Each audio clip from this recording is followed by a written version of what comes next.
Assalamualaikum warahmatullahi wabarakatuh dan salam sejahtera. Apa khabar semua? Berjumpa lagi dengan saya, Cikgu Rahimi, dalam pembelajaran kita pada hari ini, iaitu Pendidikan Kesihatan tahun 5 KSSR Sematkan.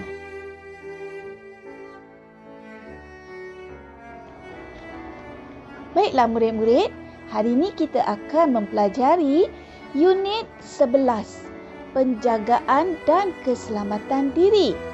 Ingatkah lagi murid-murid, kita pernah dan telah mempelajari beberapa topik dalam unit 11. Mari kita ingat semula. Topik yang pertama iaitu kesihatan diri dan reproduktif. Yang kedua, penyalahgunaan bahan. Yang ketiga, pengurusan mental dan emosi. Dan hari ini kita akan belajar tajuk kekeluargaan. Baiklah murid-murid, mari kita lihat tajuk kita pada hari ini ialah kekeluargaan. Subtopik penderaan dalam keluarga. Video ini merupakan siri ketiga untuk tajuk penderaan dalam keluarga. Siri pertama, cikgu telah menerangkan definisi dan jenis-jenis penderaan kanak-kanak. Siri kedua, cikgu telah menerangkan tajuk mengenai yang pertama, bagaimana meminta bantuan untuk menangani penderaan dalam keluarga.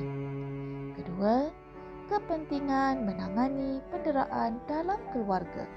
Hari ini cikgu akan menerangkan mengenai tajuk pertama, kemahiran berkata tidak kepada penderaan dalam keluarga. Kedua, bagaimana mengenal pasti seseorang yang menjadi mangsa dera.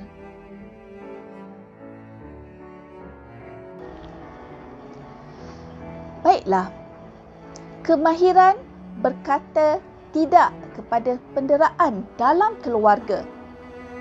Yang pertama, menjerit berkata tidak jika anda dipukul, dicubit, digigit atau digoncang. Yang kedua, berkata tidak kepada semua kata-kata kesat yang keluar daripada orang-orang yang cuba untuk mengganggu ataupun penderaan secara emosi kepada anda. Yang ketiga, berkata tidak kepada cercaan ataupun dimalukan di khalayak ramai. Ini merupakan penderaan secara emosi.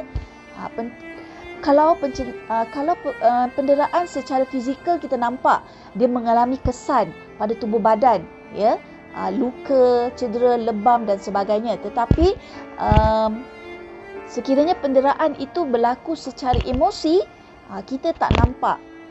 Jadi keluarnya kata-kata kesat ataupun cercaan serta dimalukan di khalayak ramai ini adalah merupakan salah satu daripada penderaan emosi.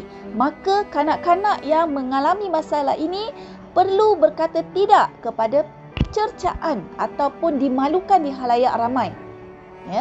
Okey, yang keempat, berkata tidak kepada sebarang aktiviti buli. Dan yang kelima, berkata tidak kepada sebarang ejekan. Baiklah murid-murid, bagaimana kita hendak mengenal pasti seseorang yang menjadi mangsa dera? Tahukah murid-murid, bagaimana kita hendak mengenali mereka? Baiklah, mari kita lihat. Yang pertama, luka, lebam, mata lebam, melecur dan kecederaan fizikal.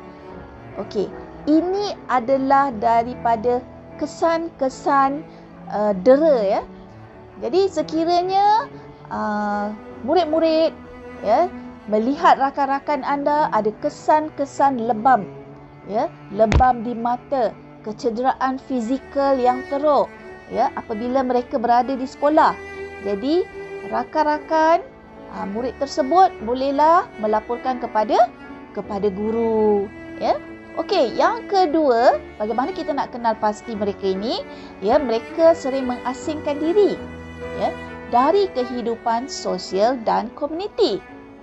Yang ketiga, hamil atau mengalami masalah jangkitan seksual. Hamil maksudnya pada usianya di bawah 18 tahun tadi, ya.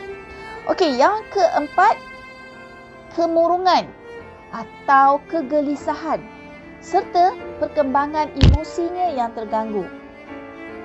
Yang kelima, kanak-kanak yang sering didera ini kita boleh kenal pasti, ya, apabila mereka kerap tidak hadir ke sekolah ataupun penurunan dalam prestasi sekolah serta hilang minat untuk belajar.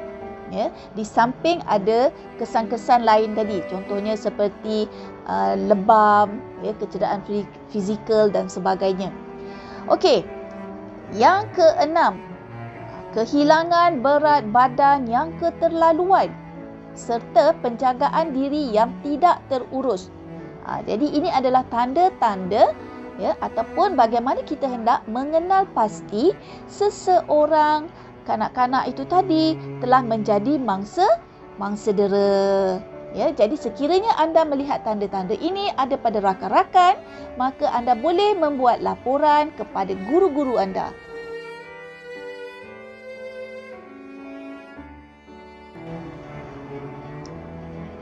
Baiklah murid-murid, untuk pembelajaran kita pada hari ini tadi, murid-murid boleh membuat rujukan dalam buku teks Pendidikan Jasmani dan Kesihatan tahun 5 KSSR Semakan di muka surat 84 dan 85. Jadi untuk membuat rujukan, anda boleh merujuk buku teks tersebut. Baiklah murid-murid, sekian sahaja pembelajaran kita pada hari ini. Jangan lupa siapkan latihan yang telah cikgu berikan kepada anda. Berjumpa lagi kita dalam pembelajaran yang akan datang.